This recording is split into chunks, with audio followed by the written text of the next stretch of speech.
Sebanyak 38 murid TPA yang terdiri dari yang tamat tahun 2022 ini sebanyak 29 orang dan yang tamat tahun 2021 sebanyak 9 orang serta 15 orang murid TK. Dengan program Wali Kota Padang, ia sangat mendukung kegiatan khatam Al-Quran yang dilaksanakan di Masjid Arafah sebab pemerintah Kota Padang mewajibkan pada tahun 2023 seluruh anak sekolah yang masuk dari SD ke SMP wajib hafal Al-Quran. Lurah Kurau Pagang sangat mengapresiasi pengurus masjid yang telah mendidik anak-anak untuk cinta kepada Al-Quran sebab anak-anak merupakan generasi penerus bangsa. Sementara itu, Ketua dan Pembina Masjid Arafah Yuhendri menyebut saat ini seluruh murid TPQ Masjid Arafah berjumlah 165 orang. Kemudian digelarnya khatam Al-Quran bertujuan untuk menamatkan murid-murid TPQ masjid tersebut yang telah selesai dalam pendidikan Al-Quran.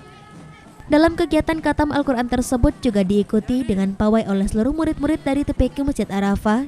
Pawai tersebut merupakan bagian dari siar dan memberikan motivasi bagi anak-anak dari TPQ Masjid Arafah tersebut.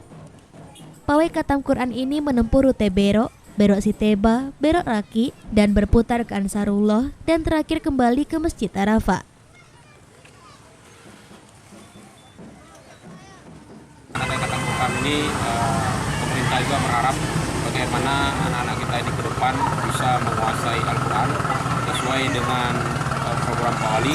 Insya Allah tahun 2023 seluruh anak sekolah yang khususnya yang masuk dari SD ke SMP wajib hafal Al-Quran. Saya sebagai lurah berterima kasih kepada pengurus masjid, kemudian RW, RT, dan seluruh lapisan masyarakat telah membina anak-anaknya karena anak-anak itu akan menjadi generasi penerus. Ini kita khatam sebanyak 38 orang. Terdiri dari yang tamat tahun ini 29 orang dan yang tamat tahun kemarin sebanyak 9 orang. Sebenarnya tahun kemarin banyak juga yang tamat, tapi karena sudah besar, sudah agak tidak mau lagi ikut.